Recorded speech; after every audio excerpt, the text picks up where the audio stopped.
चुनाव अलग लड़ने या इंडी गठबंधन या किसी से मिलकर के लड़ने, इसके कारण से भारतीय जनता पार्टी की सेहत पर कोई असर नहीं पड़ता। और बहुजन समाज पार्टी का निर्णय है, वो अलग लड़ना चाहे, उन्हें शुभकामनाएं। बहुदलीय लोकतंत्र में हर शख्स को आजादी है कि वो कैसे चुनाव लड़ना चाहता है। रोटी रोजी व रोजगार के भी साधन उपलब्ध कराने की गारंटी देने की बजाय इन्हें फ्री में थोड़ा सा राशन आदि देकर अपना गुलाम बनाया हुआ है।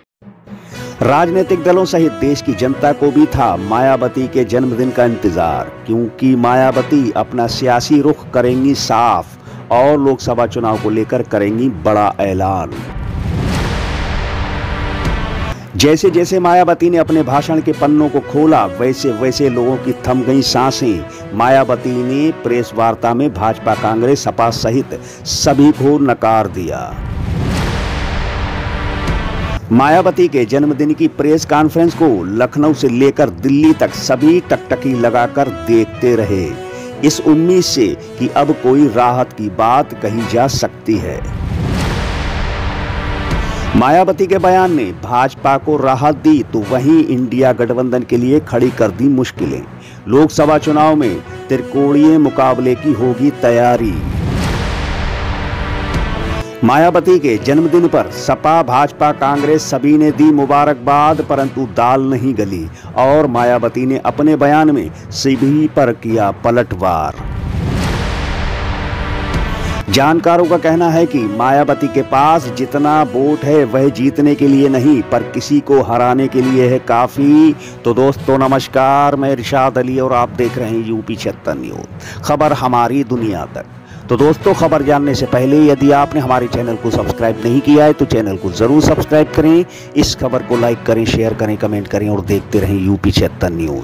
15 जनवरी के दिन बसपा सुप्रीमो मायावती का 68वां जन्मदिन था और बहन मायावती पूरी रणनीति बनाकर और लोकसभा चुनाव लड़ने का मंथन कर अपने पार्टी कार्यालय पहुंची और प्रेस वार्ता में बसपा सुप्रीमो के एक एक शब्दों को समस्त राजनीतिक दलों के नेता बड़े ही ध्यान से सुन रहे थे, क्योंकि मायावती आज ही के दिन कोई बड़ा फैसला लेने वाली थी।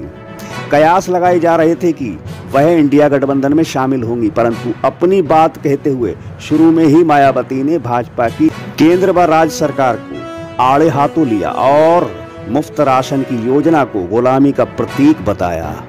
अब तो इनको केंद्र व राज्यों की सरकारों द्वारा रोटी रोजी व रोजगार के भी साधन उपलब्ध कराने की गारंटी देने की बजाय इन्हें फ्री में थोड़ा सा राशन आदि देकर अपना गुलाम बनाया हुआ है। मायावती की ओर से शुरुआत में कही गई बातें इंडिया गठबंधन के लिए राहत भरी थी, परंतु जैसे जैसे मायावती आगे बढ़ी इंडिया गठबंधन की उम्मीदों पर पानी फिर गया और कुछ ही देर में उन्होंने समाजवादी पार्टी के अध्यक्ष अखिलेश यादव पर जोरदार हमला बोला और राजनीति के इस अखाड़े में गिरगिट जैसे शब्दों का इस्तेमाल होने लगा। विपक्ष के इंडिया गठबंधन को लेकर जिस प्रकार से सपा मुखिया ने एक सोची समझी रणनीति के तहत बीएसपी के लोगों को गुमराह करने के उद्देश्य से कुछ ही घंटों के अंदर बीएसपी प्रमुख के प्रति गिरगिट की तरह अपना रंग बदला है, तो उससे भी पार्टी के लोगों को जरूर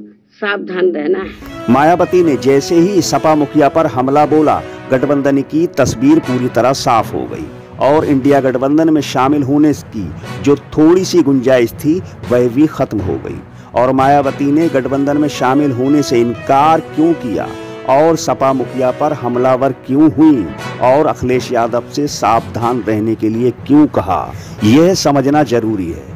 आपको बता दें कि 19 दिसंबर को इंडिया गठबंधन की बैठक हुई थी और मायावती का जिक्र होते ही सपा मुखिया भड़क गए थे और कहा दिया था कि मायावती गठबंधन में शामिल हुई तो वह गठबंधन तोड़ देंगे।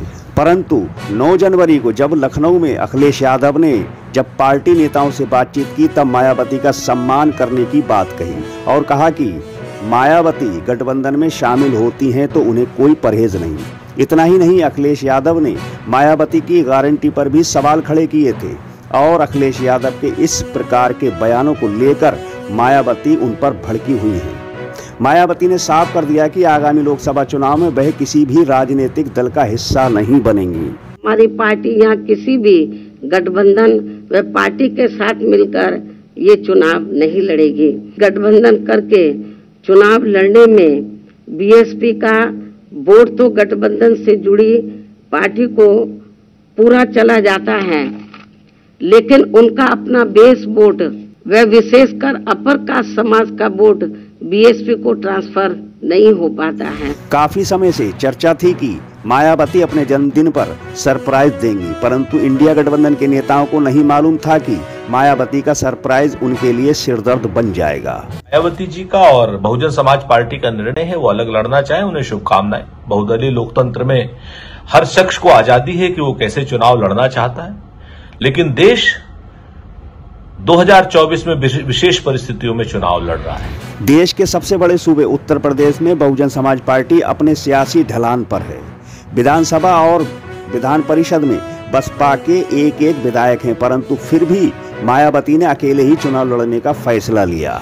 तो वहीं समाजवादी पार्टी इशारों में इसे भाजपा की चाल बता रही है। देखिए, कौन कहा जा रहा है वो उनका निर्णय है, वो अब राष्ट्रीय अध्यक्ष हैं। कौन किसके कहने पे कह रहा है, क्या कर रहा है, अब इसकी पता नहीं ना। आपको बता दें कि 2019 में जब मायावती और अखिलेश ने गठबंधन किया था, तब भाजपा को यूपी में करीब 9 सीटों का नुकसान उठाना पड़ा था। परंतु इस बार यदि मायावती इंडिया गठबंधन में शामिल हो जाती तो भाजपा की घेराबंदी आसान हो जाती।